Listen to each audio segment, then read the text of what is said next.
한 가지 여러분에게 좀 물어보고 싶은 게 있는데요. 여러분, 누군가 여러분에게 밑도 끝도 없이 당신 믿음 좋아요? 라고 물어보면 여러분 뭐라고 대답하실래요? 자, 제가 한번 물어보겠습니다. 여러분 믿음 좋습니까? 네, 자신 있게 말하시는 분이 몇 분 계시고 대답을 안 하면 목사님이 또 그렇게 자신 없냐고 또 뭐라고 할 것 같기도 하고 제가 한 가지 가르쳐 드릴게요. 믿음이 좋습니까? 그러면 아멘 하면 좋겠지만 이게 쉽게 안 나오면 또는 내가 믿음 좋다고 딱 큰 소리 치면 또 주변에 또 시기의 영에 충만한 분들이 저 교만 봐라. 자기 믿음이 좋텐다. 또 그렇게 받아들일 수 있는 사람들이 있으니까 믿음 좋습니까? 물어보면 이렇게 대답하면 좋을 것 같아요. 아직도 부족하지만 그래도 믿음대로 살려고 합니다. 아직 부족하지만 그래도 믿음대로 살려고 합니다. 적어도 신앙인은 다른 건 몰라도요. 물론 다른 것도 좋아야 하겠지만 우리 신앙만큼 우리 믿음만큼은 여러분 부끄럽지 않아야 됩니다. 어디에 내놔도 누구 앞에서라도 나의 믿음을 당당하게 말할 수 있고 부끄럼 없이 말할 수 있고 내 믿음이 얼마나 좋은 것인지 자랑할 수 있는 그 정도의 믿음이 되어야 할 줄로 믿습니다. 믿음이 좋다라는 게 뭘까라는 생각을 종종 하게 됩니다. 과연 믿음이 좋다는 의미가 무엇일까요? 교회를 오래 다녔기 때문에 신앙의 경력이 30년, 40년, 50년, 60년 아니 평생 동안 나는 신앙생활 했으니까 나는 믿음이 좋다라고 말할 수 있을까요? 아니면 교회 오래 다니면서 나는 지금까지 충성되게 교회 일도 많이 했고 헌신했고 헌금도 많이 했고 기도 생활도 많이 했고 새벽 예배 한 번도 안 빠졌으니까 나는 믿음이 좋습니다 라고 말할 수 있는 것일까? 그런 것을 믿음이 좋다라고 말할 수 있을까요? 믿음이 좋다라고 하는 것이 과연 무엇일까라는 그런 고민을 하게 됩니다. 근데 이 땅에 사실 완벽한 믿음을 가진 사람이 누가 있겠습니까마는 그러나 우리가 추구하는 건 무엇입니까? 우리가 조금 더 예수님께로 가까이, 조금 더 가까이, 그리고 주님이 우리에게 들려주신 그 말씀을 조금 더 삶에서 실천해내면서 내가 그리스도인처럼 살고 있는 세상의 방식이 아닌 세상에서 가르쳐주는 삶의 방식이 아닌 성경에서 하나님의 말씀으로 가르쳐주신 삶의 방식대로 살아가는 그러한 삶. 여전히 내 삶을 보면 부족함에도 그래도 믿고 기대는 것은 말씀이고 믿고 기대는 것은 우리 주님밖에 없는 그런 삶을 살아가는 것. 어쩌면 이런 것이 믿음이 좋다라고 말할 수 있지 않을까요? 우리 주변에 그러한 사람들 찾아보면 여러분 흐뭇하기도 하지만 무슨 생각이 드냐면 나도 저런 믿음 한번 가져봤으면 좋겠다. 우리 한국 교회가 부흥하던 초창기에 여러분 흔히 이제 우리가 믿음의 거장이다 이렇게 말하는 분들이 꽤 있었습니다. 믿음의 1세대들 그리고 순교의 믿음을 가졌던 분들 일제 강점기에서도 그리고 이 나라가 참 어려울 때에 그 믿음을 꿋꿋하게 지켰던 사람들 많은 믿음의 거장들이 있었습니다. 그런 거장들이 하나씩 사라져가면서 오늘 현재 이 시대에 정말 믿음이 좋은 사람들이 어느 정도 있을까라는 그런 생각도 해보는데 저는 오늘 여기 있는 저와 여러분 모두가 믿음이 좋은 사람들인 줄로 믿습니다. 자신이 없으세요? 여기 계신 모든 분들이 믿음이 정말 좋으신 분들이 되기를 주님의 이름으로 축복합니다. 거장까지는 아니어도 결코 부끄럽지 않은 믿음을 가지고 끝까지 승리하시기를 주님의 이름으로 축복합니다. 데살로니가전서는 여러분 AD 51년경에 사도 바울이 고린도에 머물면서 기록한 것으로 이렇게 전해지고 있습니다. 사도 바울이 데살로니가 교회를 세웠습니다. 데살로니가 교회를 세워서 이제 그 교회를 안정되게 이끌어 가야 하고 교회가 교회될 수 있도록, 그리고 교회가 복음으로 거듭날 수 있도록 든든하게 세워가는 일들을 해야 되는데 문제가 생겨요. 여러분, 오늘날에도 마찬가지지만 교회를 개척하면 개척한 목회자의 심정은 어떤 심정일까요? 당장에 사람이 많이 모이는 것도 좋지만 여러분, 목회자의 심정은 뭐냐면 개척한 교회, 새로 설립한 교회가 성도 한 사람 한 사람 모이면서 든든히 서가는 것, 교회가 예배로 세워져 가고 그리스도 중심으로, 말씀 중심으로, 그래서 부끄럽지 않은 믿음을 실천하는 그런 교회로 세워져 가야 합니다. 목회자들은 그것을 위해서 기도하고 성도들에게 말씀을 전하고 가르치고 또 그 교회 공동체를 이끌어 가게 되어 있습니다. 사도 바울도 그런 마음들을 가지고 데살로니가 교회를 세우고 성도들을 이끌어 가는데 여러분, 얼마 되지 않아서 그 교회를 떠나야만 했습니다. 그 얼마 되지 않은 시간, 알려지기는 3주 정도밖에는 거기에 머물러 있지 못했습니다. 데살로니가 교회를 새로 세운 후에 3주 정도밖에 머물지 못하고 교회를 급하게 떠나야 됐는데, 왜 떠나야 됐느냐? 박해가 너무 심했어요. 누구의 박해가? 동족 유대인들의 박해가 너무너무 심했어요. 이게 견딜 수가 없는 거예요. 그래서 이제 막 개척했고 이제 막 세워진 교회, 이제 막 믿음이 태동해서 좀 자라가야 하고 보살펴야 하고 돌봐야 하는, 사역할 게 너무너무 많은데 그럼에도 불구하고 떠날 수밖에 없는 사도 바울의 마음이 얼마나 아팠겠어요. 여러분, 어린 아이를 두고 어디 잠깐 나가도 그 아이가 걱정이 되잖아요. 근데 하물며 교회가 이제 막 태어난 교회 성도들, 그 성도들이 눈에 밟혀서 어떻게 그 교회를 떠날 수 있었겠어요. 그런데 3주밖에 머물지 못해, 교회 개척하고 3주밖에 머물지 못했는데 떠나서 이 데살로니가 교회 생각을 계속 염려하며 기도했을 거잖아요. 그런데 사도 바울에게 들려지는 소식이 염려했던 것보다는 너무너무 좋은 소식이 들리는 거예요. 걱정했던 것보다는 너무 좋은, 너무 기쁜, 너무 감사한 소식이 사도 바울에게 들려졌습니다. 데살로니가 교회의 소문이 너무 좋다는 거예요. 그리고 그 교회 성도들을 향한 칭찬이 자자하다는 소문이 들려지기 시작합니다. 얼마 되지 않았는데 그 데살로니가 교회 성도들은 신앙의 연륜이 얼마 되지 않았습니다. 어쩌면 그들 중에는 유대교회에 있다가 개종을 했든지 아니면 처음 교회에 나왔든지 어떤 형태든지 그들의 신앙은 그리 오래되지 않았을 겁니다. 그런데 그들을 통해서 들려오는 소식은 그들의 믿음이 좋다, 그들이 정말로 대단하다, 이런 칭찬의 소식, 좋은 소식이 들려졌습니다. 주님을 향한 믿음을 굳건히 가지고 있다라고 사람들이 칭찬했다는 겁니다. 그래서 3절에서 믿음의 역사를 언급합니다.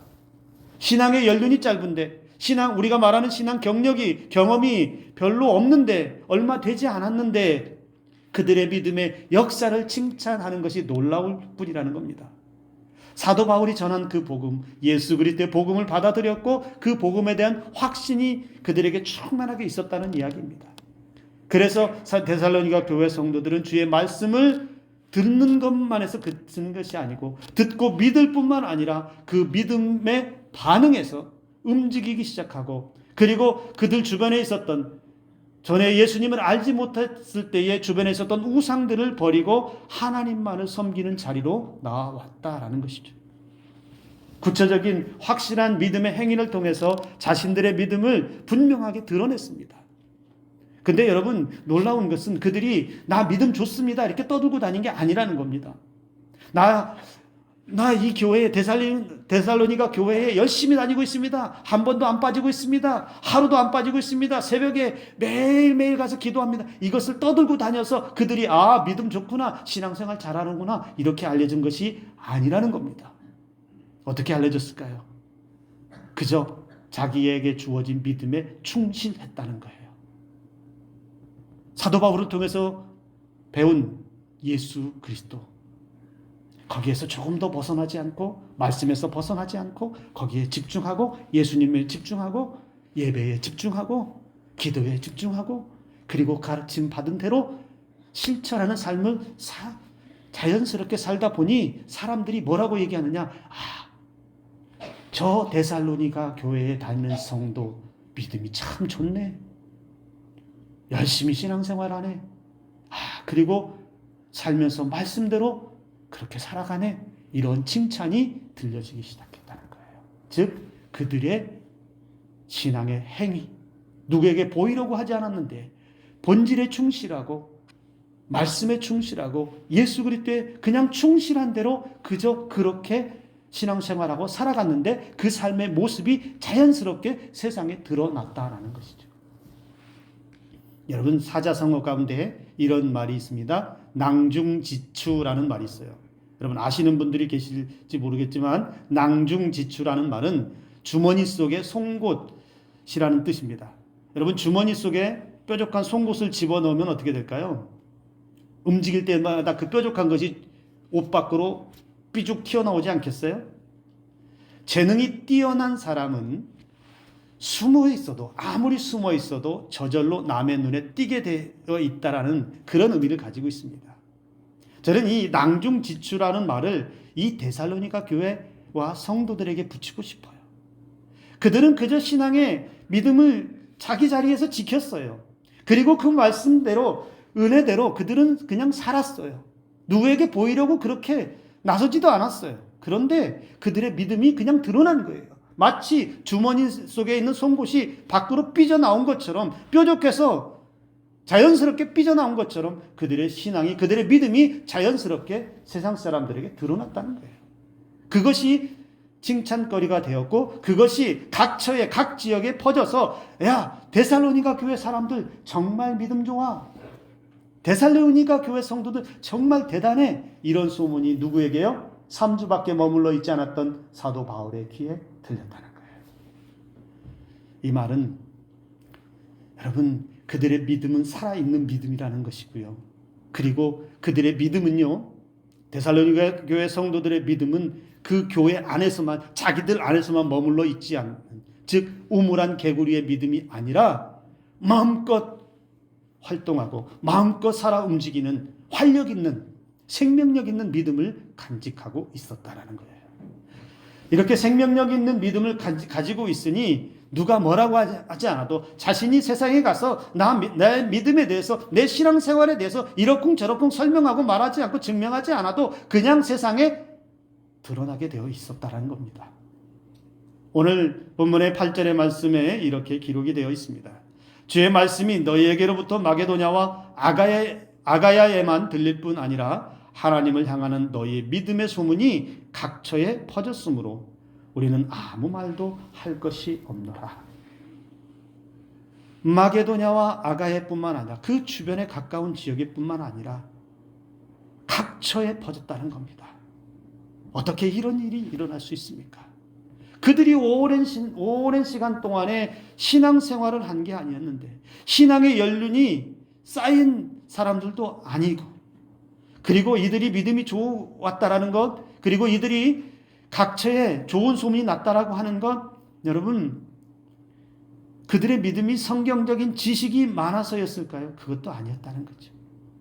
그러면 교회가 사회적으로 엄청난 큰 업적을 세상이 깜짝 놀랄 만한 큰 업적을 이루었기 때문에 그들이 믿음이 좋았다라고 말할 수 있느냐? 그것도 아니라는 거예요. 그래서 여러분 다시 한번 생각해 볼 수 있는 건 믿음이 좋다라는 건 뭘까? 본질에 충실한 거예요. 내가 있어야 할 신앙의 자리에 머물러 있는 거예요. 말씀이 있는 곳에 내가 머물러 있고 예배가 있는 곳에 내가 머물러 있고 기도해야 할 그 자리에 머물러 있고 찬송해야 할 때 찬송하는 그 자리에 머물러 있고 그리고 예배 가운데 있다가 밖으로 나아가면 나는 한 사람의 믿음의 사람으로서 부끄럽지 않게 내 믿음대로 실천하며 살아갈 때 내 신앙을 세상에 드러내면서 억지로가 아닌 자연스럽게 드러내면서 그냥 믿음대로 살면 바로 그것이 좋은 믿음이다라고 말할 수 있다는 거예요. 제가 몽골 이야기를 한 번 더 좀 해보면, 여러분 그 몽골에 우리가 함께 예배드렸던 실로암 교회 성도들은 대부분 장애를 가지고 있는 성도들입니다. 앞을 보지 못하는. 근데 상당수가 천성적으로, 그러니까 날 때부터 시각장애인이 아니라 중간에 시력을 잃어서 시각장애인 되신 분들입니다. 근데 저는 그들의 믿음을 보면서 깜짝 놀란 게 있어요. 뭐냐면 이 중도에 실명이 되어서 그들이 그 장애인들, 그러니까 시각장애인들이 접할 수 있는 점자책 있죠? 이걸 접할 기회가 없었어요. 즉 이 말은 그들에겐 성경이 없어요. 성경을 읽을 수가 없어요. 점자로도 배우질 않았기 때문에 읽을 수가 없어요. 그런데 제가 예배 드릴 때도 물어봤어요. 하나님이 사랑하시는지를 믿는지. 근데 그들은 믿는다라고 자신 있게 말해요. 그리고 제가 이런 질문을 했어요. 세상에서 가장 불쌍한 사람이 누군지 아십니까? 라고 물었을 때 그 장애를 가지신 분들이 한결같이 전부 다 하나님을 알지 못하는 사람이라고 말했어요. 여러분, 이게 믿음이 좋은 거예요.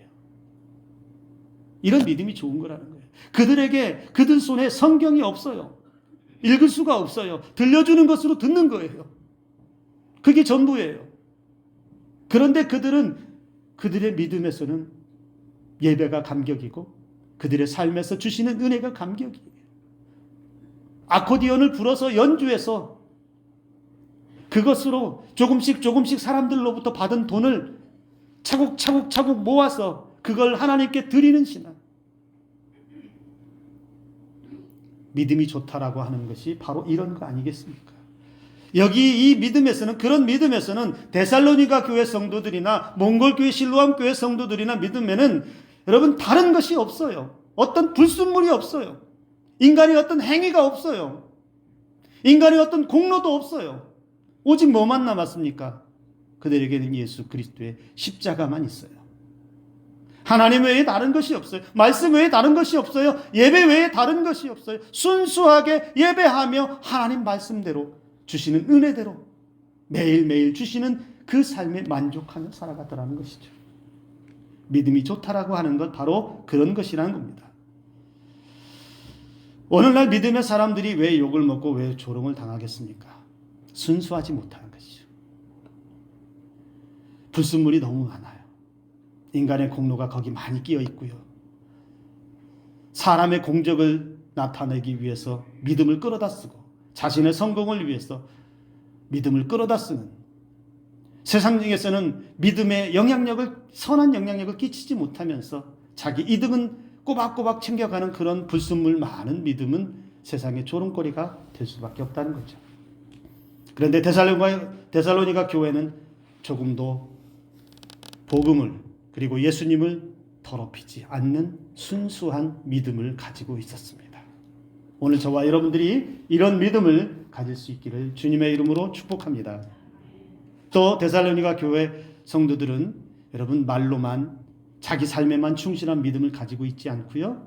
오늘 3절의 말씀을 보면 믿음의 역사와 사랑의 수고와 우리 주 예수 그리스도에 대한 소망의 인내를 우리 하나님 아버지 앞에서 끊임없이 기억함이라 이렇게 얘기했는데, 여기 두 번째 뭐라고 얘기하면 사랑의 수고가 있었다라고 말하고 있습니다.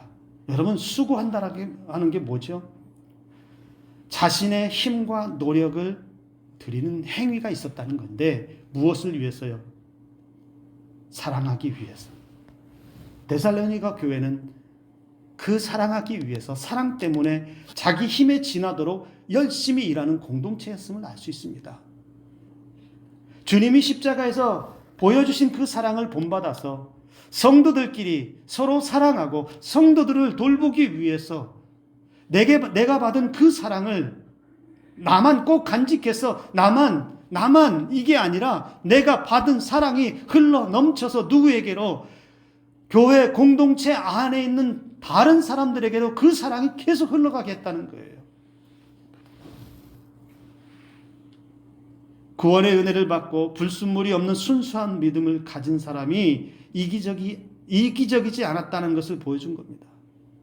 이게 성도들의 진짜 모습이 되어야 하죠. 마치 예루살렘 초대교회에서 일어났던 그 따뜻한 공동체, 사랑이 넘치는 공동체인 것을 데살로니가 교회도 보여주고 있었다는 겁니다. 즉 데살로니가 교회는 모여 있을 때나 나갈 때나 예수 그리스도의 사랑으로 덮여 있었습니다. 즉 서로를 바라보면 경쟁자도 아니고 서로를 바라보면 그냥 우리 교회 교인이지가 아니라 혹시 저분에게는 뭐가 필요한 것은 없는지, 혹시 저분에게는 지금 무슨 기도의 제목은 없는지, 혹시 우리 교회에 누군가 힘들어하고 있는 것은 아닌지, 나의 도움이 조금이라도 필요한 곳은 없는지, 의지력을 가지고서 힘썼다는 거예요. 그냥 가만히 있는 게 아니고 움직였어. 성도들을 사랑하고 교회를 사랑하고 그렇게 예수 그리스도의 사랑으로 온 교회를 그리고 자기가 살아가고는 삶의 자리를 덮었다는 거예요. 성도들끼리 서로 사랑이 있고 서로를 위해 힘써 사랑을 베푸는 곳, 여러분 누가 싫어하겠습니까? 교회 안에서도 사랑이 넘치고 교회 밖에서도 사랑이 넘치는 성도가 있다면 누가 그 성도를, 누가 그 신앙인을, 누가 그 기독교인을, 누가 그 예수의 사람을 싫어하고 배척하고 조롱하고 모욕할 수 있겠습니까? 오랜 신앙의 전통이 있고 성도가 많고 화려하고 아름다운 건물이 있어야만 좋은 교회가 되는 것은 아닙니다. 교회가 작고 사람이 적어도 허름한 건물 안에서 예배드려도 성도들끼리 서로 사랑하게 힘쓰고 서로의 허물이 있어도 조금은 덮어줄 수 있고 용납하는 교회.